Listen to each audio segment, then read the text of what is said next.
saya Yanti Listiana, NIM 3201418016, Pendidikan Geografi Rombel 1 Angkatan 18. Di sini saya ingin membuat sebuah media pembelajaran dengan tema tsunami.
Terminologi tsunami. Istilah tsunami berasal dari bahasa Jepang. Su yang artinya pelabuhan dan nami berarti gelombang. Sehingga tsunami dapat diartikan sebagai gelombang pelabuhan. Istilah ini pertama kali muncul di kalangan nelayan Jepang.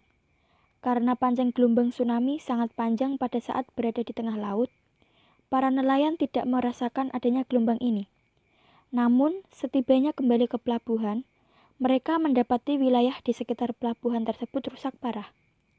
Karena itulah, mereka menyimpulkan bahwa gelombang tsunami hanya timbul di wilayah sekitar pelabuhan dan tidak di tengah lautan yang dalam. Tsunami adalah sebuah ombak yang terjadi setelah sebuah gempa bumi, gempa laut, gunung berapi meletus, atau hantaman meteor di laut. Tsunami tidak terlihat saat masih berada jauh di tengah lautan. Namun, begitu mencapai wilayah dangkal, gelombangnya yang bergerak cepat ini akan semakin membesar.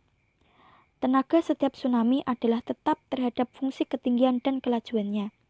Apabila gelombang menghampiri pantai, ketinggiannya meningkat sementara kelajuannya menurun. Gelombang tersebut bergerak pada kelajuan tinggi, hampir tidak dapat dirasakan efeknya oleh kapal laut. Misalnya, saat melintasi di laut dalam, tetapi meningkat ketinggian hingga mencapai 30 meter atau lebih di daerah pantai. Penyebab terjadinya tsunami. Pertama, longsoran lempeng bawah laut. Gerakan yang besar pada kerak bumi biasanya terjadi di perbatasan antar lempeng tektonik. Celah retakan antara kedua lempeng tektonik ini disebut dengan sesar. Sebagai contoh, di sekeliling tepian Samudra Pasifik yang biasa disebut dengan lingkaran api atau Ring of Fire, lempeng samudra yang lebih padat menunjam masuk ke bawah lempeng benua. Proses ini dinamakan dengan penunjaman. Gempa subduksi sangat efektif membangkitkan gelombang tsunami. Yang kedua, gempa bumi bawah laut. Gempa tektonik merupakan salah satu gempa yang diakibatkan oleh pergerakan lempeng bumi. Jika gempa semacam ini terjadi di bawah laut, air di atas wilayah lempeng yang bergerak tersebut berpindah dari posisi ekuilibriumnya. Gelombang muncul ketika air ini bergerak oleh pengaruh gravitasi kembali ke posisi ekuilibriumnya. Apabila wilayah yang luas pada dasar laut bergerak naik ataupun turun, tsunami dapat terjadi. Berikut ini adalah beberapa persyaratan terjadinya tsunami yang diakibatkan oleh gempa bumi. 1. Gempa bumi yang berpusat di tengah laut dan dangkal 0-30 km. Kedua, gempa bumi dengan kekuatan sekurang-kurangnya 6,5 skala Richter. Ketiga, gempa bumi dengan pola sesar naik atau sesar turun. tidak semua gempa menghasilkan tsunami. Hal ini tergantung beberapa faktor utama seperti tipe sesaran, kemiringan sudut antar lempeng, dan kedalaman pusat gempa.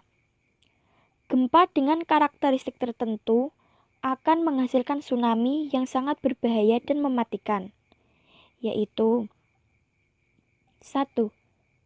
Gempa sesaran naik. Tipe ini sangat efektif memindahkan volume air yang berada di atas lempeng untuk bergerak sebagai awal lahirnya tsunami. 2. Kemiringan sudut tegak antar lempeng yang bertemu.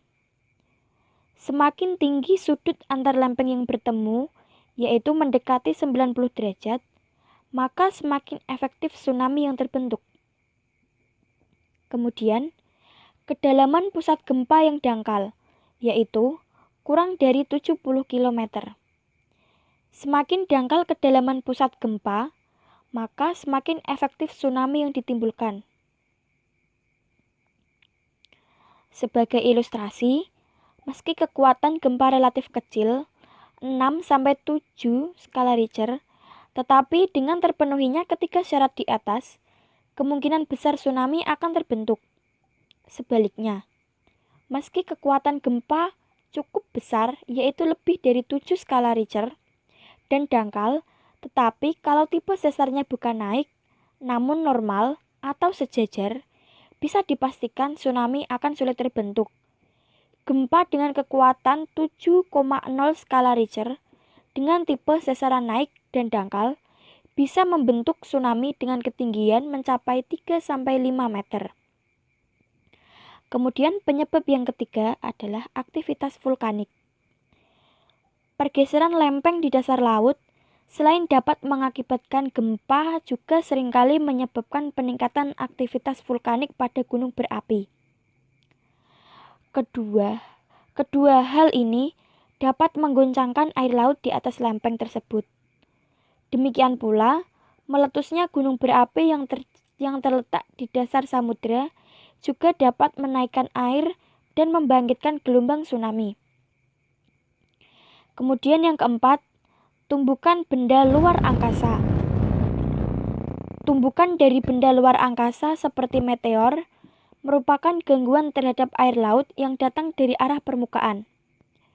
Tsunami yang timbul karena sebab ini umumnya terjadi sangat cepat dan jarang mempengaruhi wilayah pesisir yang jauh dari sumber gelombang. Meskipun begitu, apabila pergerakan lempeng dan tabrakan benda angkasa luar cukup dahsyat, kedua peristiwa ini dapat menciptakan mega tsunami. Tanda-tanda akan terjadinya tsunami adalah pada umumnya di Indonesia didahului dengan gempa bumi besar dan susut laut. Terdapat selang waktu antara waktu terjadinya gempa bumi sebagai sumber tsunami dengan waktu tiba tsunami di pantai. Di Indonesia, tsunami dapat terjadi dalam waktu kurang dari 40 menit setelah gempa bumi terjadi. Gelombang air laut datang secara mendadak dan berulang dengan energi yang sangat kuat. Gempa bumi di bawah laut penyebab tsunami memiliki kekuatan gempa atau magnitudo lebih besar dari 6,8 skala Richter dengan kedalaman pusat gempa tidak lebih dari 70 km dan pola patahan adalah sesar naik turun. Upaya pengurangan resiko bencana tsunami dapat dilakukan dengan pembangunan sistem peringatan dini tsunami, pembangunan tempat evakuasi atau shelter di sekitar daerah pemukiman, pembangunan tembok penahan tsunami pada garis pantai yang beresiko, penanaman mangrove, serta tanaman lainnya di sepanjang garis pantai untuk meredam gaya air tsunami. meningkatkan pengetahuan masyarakat lokal, khususnya yang tinggal di pinggir pantai tentang tsunami dan cara-cara penyelamatan diri terhadap bahaya tsunami. Segera melapor secepatnya pada pihak berwenang jika melihat tanda-tanda akan terjadinya tsunami. Segera naik ke tempat yang tinggi, pegunungan, atau gedung yang tinggi jika melihat tanda-tanda akan terjadinya tsunami. Beritahu orang-orang sekitar dan ajak serta ke tempat yang tinggi. Jika sedang di dalam perahu atau kapal di tengah laut dan mendengar berita dari pantai telah terjadi tsunami, jangan mendekat ke pantai, arahkan perahu ke laut. Gelombang pertama biasanya disusul gelombang berikutnya. Pastikan gelombang telah benar-benar mereda sebelum turun ke daerah yang rendah. Lakukan pertolongan pertama pada para korban. Kenali ancamannya, kurangi resikonya. Kerusakan akibat tsunami. Tsunami merusak apa saja yang dilaluinya, bangunan, tumbuh-tumbuhan, dan mengakibatkan korban jiwa manusia.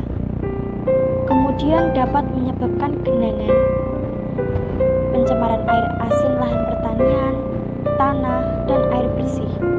Lalu tentunya akan mengakibatkan kerugian ekonomi karena kerusakan yang diakibatkannya.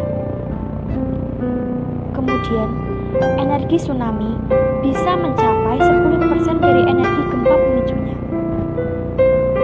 Bisa dibayangkan, gempa dengan kekuatan mencapai 9,0 skala Richter akan menghasilkan energi yang setara dengan lebih dari 100.000 kali kekuatan bom atom Hiroshima, Jepang. Bentuk pantai, bentuk dasar laut wilayah pantai, sudut kedatangan gelombang, dan bentuk depan gelombang tsunami yang datang ke pantai akan sangat berpengaruh terhadap kerusakan yang ditimbulkan. Karena beberapa alasan ini, sebagian pantai akan dilanda tsunami dengan tingkat kerusakan dan ketinggian arus yang berbeda dibanding pantai yang lain. Meski letaknya tidak terlalu berjauhan, daerah Teluk akan menderita tsunami lebih parah akibat konsentrasi energi tsunami. Korban meninggal akibat tsunami terjadi biasanya karena tenggelam, terseret arus, terkubur pasir, terhantam serpihan atau puing, dan lain-lain.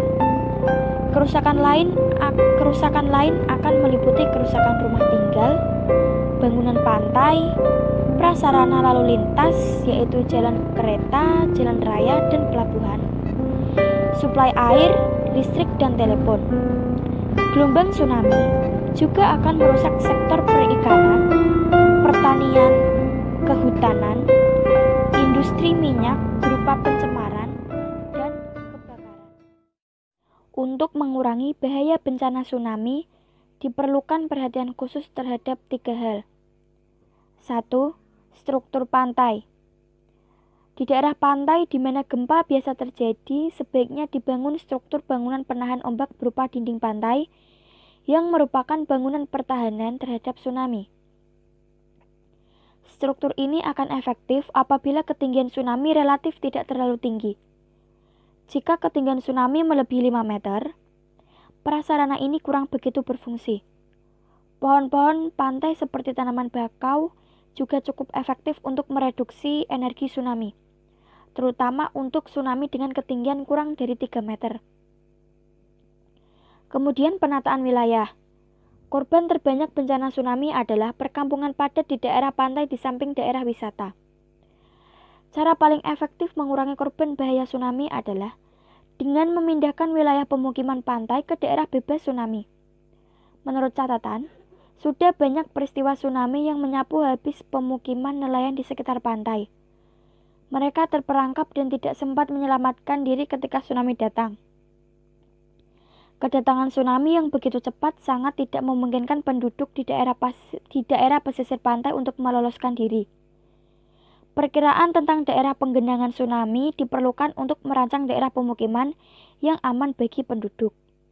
Kemudian, sistem yang terpadu.